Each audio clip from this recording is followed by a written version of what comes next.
hotel. First, you have some time to look at questions 1 to 4.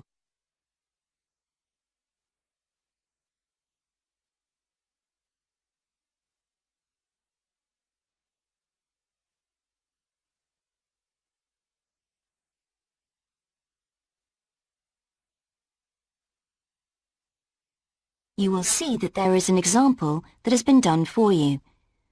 On this occasion only, the conversation relating to this will be played first. Hello, West Bay Hotel. Can I help you? Oh, good morning. I'm ringing about your advertisement in the Evening Gazette. Is that the one for temporary staff? That's right. The advertisement is for temporary staff, so temporary has been written in the space. Now we shall begin. You should answer the questions as you listen, because you will not hear the recording a second time. Listen carefully and answer questions 1 to 4. Hello, West Bay Hotel. Can I help you? Oh, good morning. I'm ringing about your advertisement in the Evening Gazette. Is that the one for temporary staff? That's right. Yes, I'm afraid the person who's dealing with that isn't in today, but I can give you the main details if you like. Yes, please. Could you tell me what kind of staff you're looking for? We're looking for waiters at the moment. There was one post for a cook, but that's already been taken. Oh, right. What are the hours of work? There are 2 different shifts. There is a day shift from 7 to 2 and a late shift from 4 till 11. And can people choose which one they want to do? Not normally, because everyone would choose the day shift, I suppose. You alternate from one week to another. Okay, I'm just writing all this down. What about time off? You get 1 day off, and I think you can negotiate which one you want. It's more or less up to you, but it has to be the same one every week. Do you know what the rates of pay are? Yes, I've got them here. You get £5.50 an hour, and that includes a break. Do I have to go home to eat, or...? You don't have to. You can get a meal in the hotel if you want to, and there's no charge for it, so you might as well. Oh, good. Yes, so let's see. I get £231 a week. You'd also get tips. Our guests tend to be quite generous. Before you hear the rest of the conversation, you have some time to look at questions 5 to 10.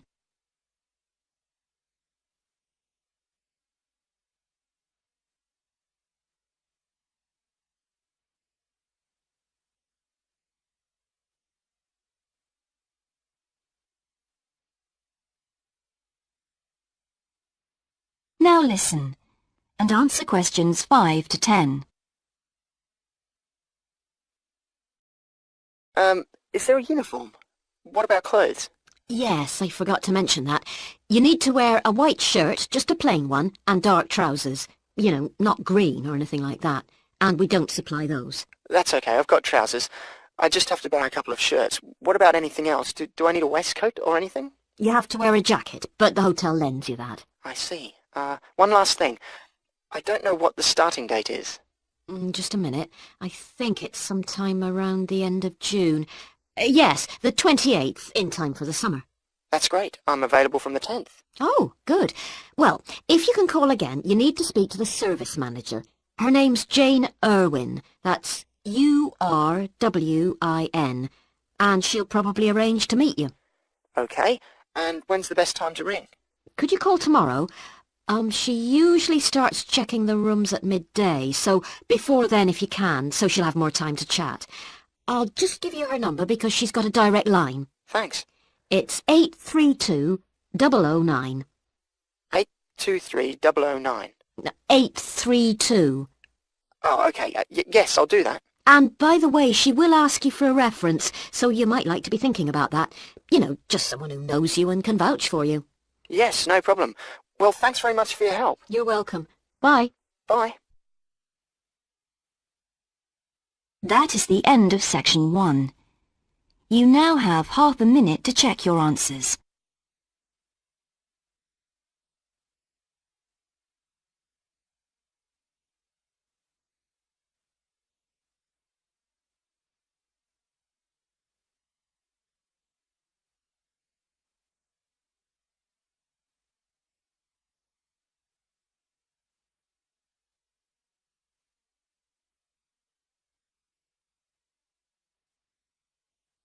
Now turn to Section 2.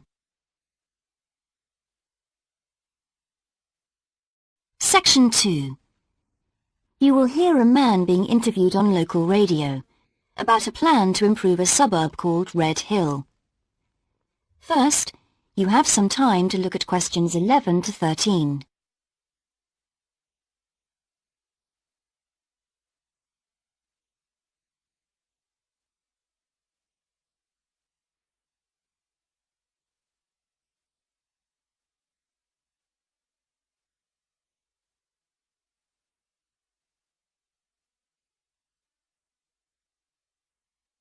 Now listen carefully and answer questions 11 to 13. Good morning, and welcome again to your city today. With me today is Graham Campbell, a councillor from the City Council. He'll be telling us about the plan to improve the fast-growing suburb of Red Hill. Good morning, Graham, and welcome to the show. Good morning, Carol. Now, Graham, I understand that there has been a lot of community consultation for the new plan. Yes, we've tried to address some of the concerns that local groups told us about. People we've heard from are mainly worried about traffic in the area, and in particular the increasing speed of cars near schools. They feel that it's only a matter of time before there's an accident as a lot of children walk to the school. So we're trying to do something about that. Another area of concern is the overhead power lines. These are very old, and a lot of people we spoke to asked if something could be done about them.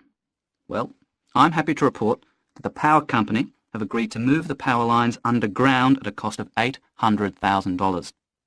I think that will really improve the look of the area, as well as being safer. That's good to know. But will that mean an increase in rates for the local businesses in that area? Well, the power company have agreed to bear the cost of this themselves after a lot of discussion with the council. This is wonderful news, as the council now has some extra funds for us to put into other things like tree planting and artwork. Before you hear the rest of the interview, you have some time to look at questions 14 to 20.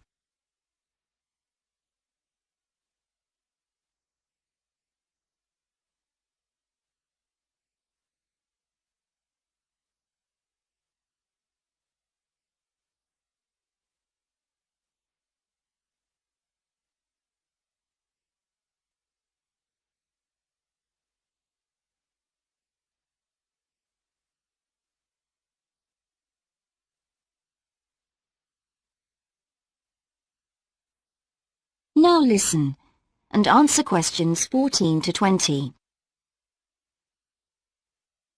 Now, we've also put together a map which we sent out to all the residents in the area. And on the map we've marked the proposed changes. Firstly, we'll plant mature pine trees to provide shelter and shade just to the right of the supermarket in Days Road. In order to address the traffic problems, the pavements on the corner of Carberry and Thomas Street will be widened. This will help to reduce the speed of vehicles entering Thomas Street. We think it's very important to separate the local residential streets from the main road, so the roadway at the entrance to Thomas Street from Days Road will be painted red. This should mark it more clearly and act as a signal for traffic to slow down. One way of making sure that the pedestrians are safe is to increase signage at the intersections. A Keep Clear sign will be erected at the junction of Evelyn Street and Hill Street to enable traffic to exit at all times. Something we're planning to do to help control the flow of traffic in the area is to install traffic lights halfway down Hill Street where it crosses Days Road. Now, we haven't only thought about the cars and traffic, of course. There's also something for the children. We're going to get school children in the area to research a local story, the life of a local sports hero, perhaps. And an artist will incorporate that story into paintings on the wall of a building on the other side of Hill Street from the supermarket. And finally, we've agreed to build a new children's playground, which will be at the other end of Hill Street, close to the intersection with Carberry Street. Wonderful. Now, what's the next stage? Well, the final plan will... That is the end of Section 2. You now have half a minute to check your answers.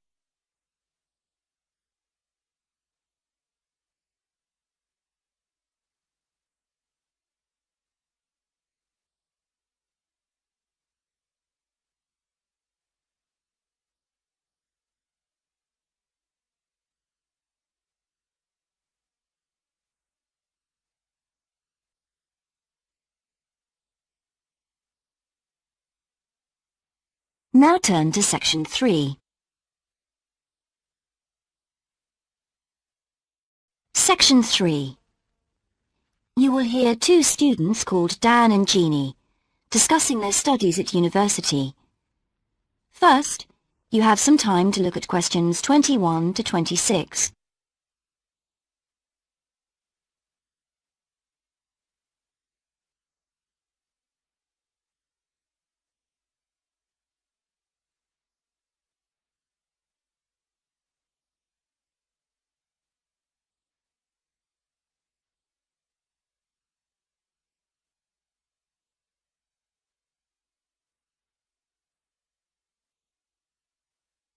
Now listen carefully and answer questions 21 to 26.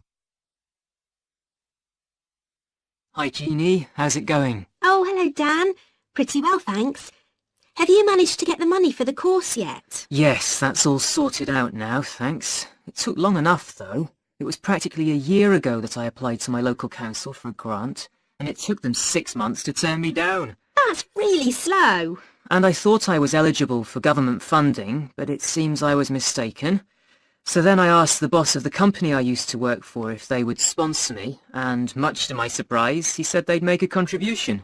But what about college grants and scholarships? There must be some you could apply for. Yes, there are, but they're all so small that I decided to leave them until I was desperate. Uh-huh. And in fact, I didn't need to apply. My parents had been saying that as I already had a job, I ought to support myself through college. But in the end, they took pity on me, so now I've just about got enough. That's good. So now I can put a bit of effort into meeting people. Haven't had time so far. Any suggestions? What about joining some college clubs? Oh, right. You joined several, didn't you? Yes, I'm in the drama club.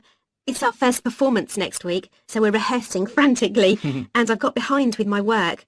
But it's worth it. I'm hoping to be in the spring production too. I've never liked acting. Are you doing anything else? I enjoyed singing when I was at school, so I joined a group when I came to college. I don't think the conductor stretches us enough though, so I'll give up after the next concert. And I also joined the debating society. It's fun, but with all the rehearsing I'm doing, something has to go, and I'm afraid that's the one. Do you do any sports? Yes, I'm in one of the hockey teams. I'm not very good, but I'd really miss it if I stopped. I decided to try tennis when I came to college, and I'm finding it pretty tough going. I'm simply not fit enough. Nor me. I think I'll give that a miss. I'm hoping it'll help me to build up my stamina, but it'll probably be a long haul. Good luck. Thanks. How are you finding the course? I wish we had more seminars. What? I'd have thought we had more than enough already. All those people saying clever things that I could never think of. It's quite interesting, but I wonder if I'm clever enough to be doing this course. I find it helpful to listen to the other people. I like the way we're exploring the subject and working towards getting insight into it. How do you get on with your tutor? I don't think I'm on the same wavelength as mine, so I feel I'm not getting anything out of the tutorials. It would be more productive to read a book instead. Oh, mine's very demanding.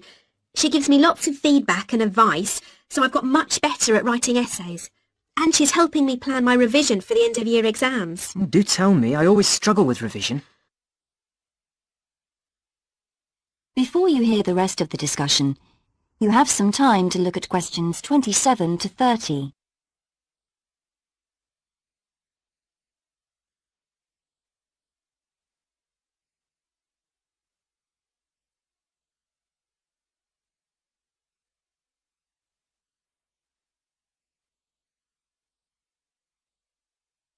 Now listen and answer questions 27 to 30.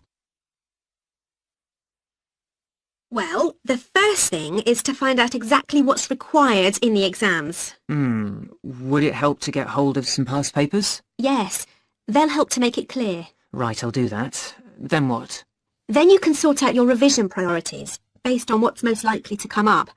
I put these on a card and read them through regularly. Uh-huh. But that isn't enough in itself. You also need a timetable to see how you can fit everything in the time available.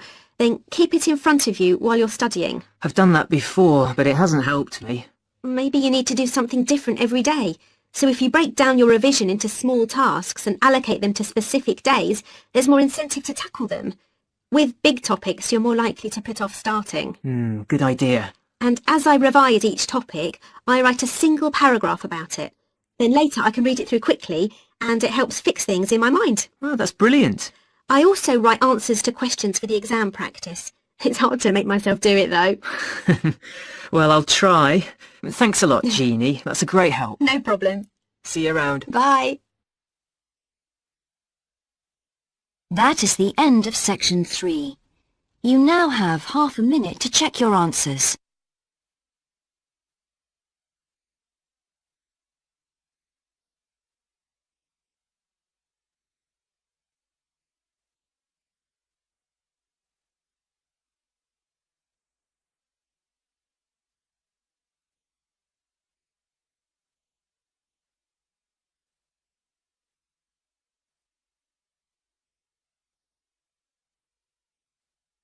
Now turn to section 4. Section 4. You will hear a lecturer giving a talk about Australian rock art to a group of archaeology students. First, you have some time to look at questions 31 to 40.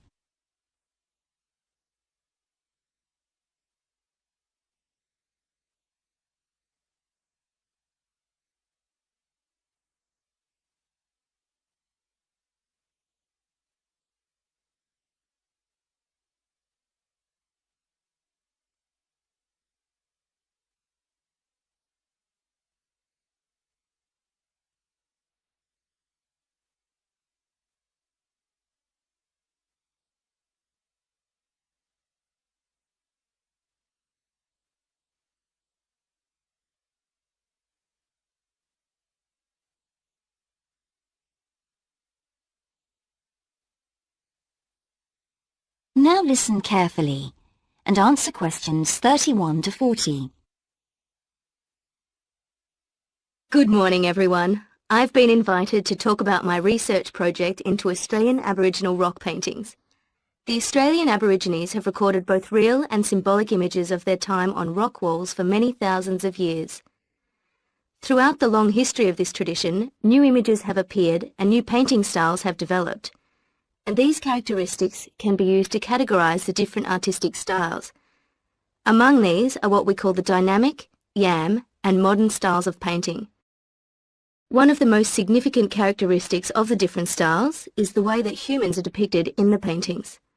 The more recent paintings show people in static poses, but the first human images to dominate rock art paintings over 8,000 years ago were full of movement. These paintings showed people hunting and cooking food, and so they were given the name dynamic to reflect this energy. It's quite amazing considering they were painted in such a simple stick-like form.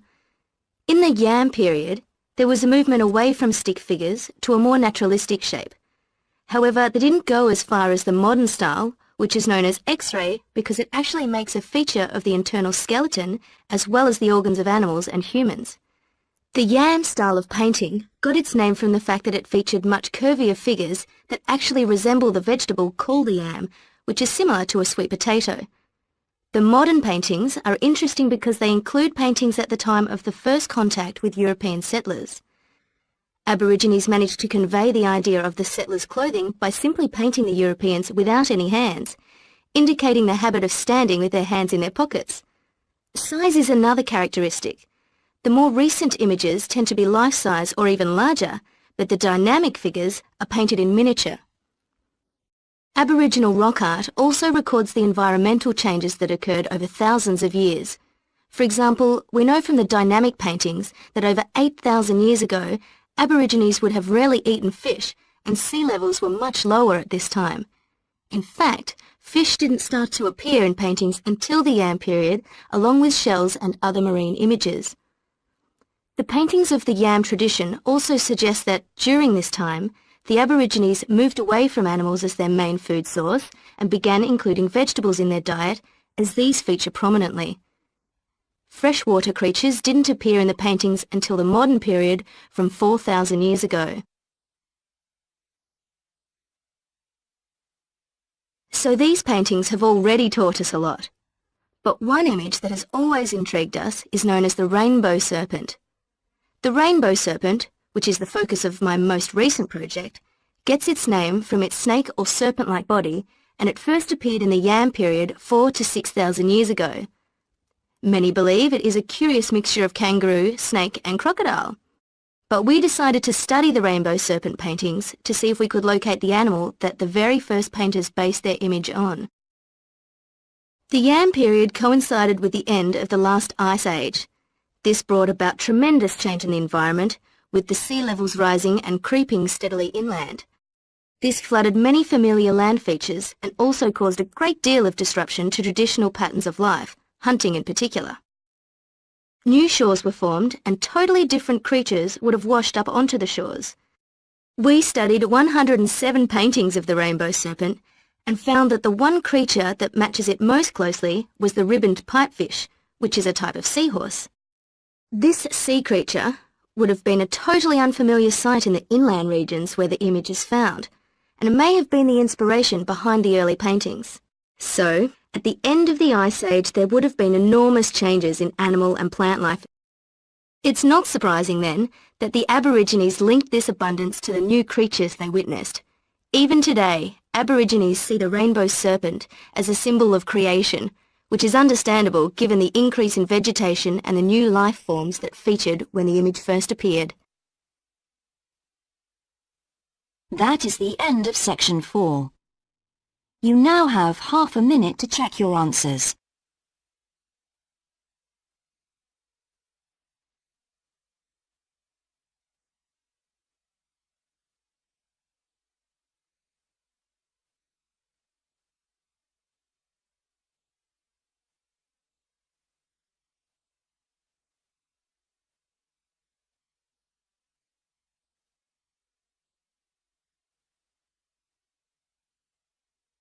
That is the end of the listening test.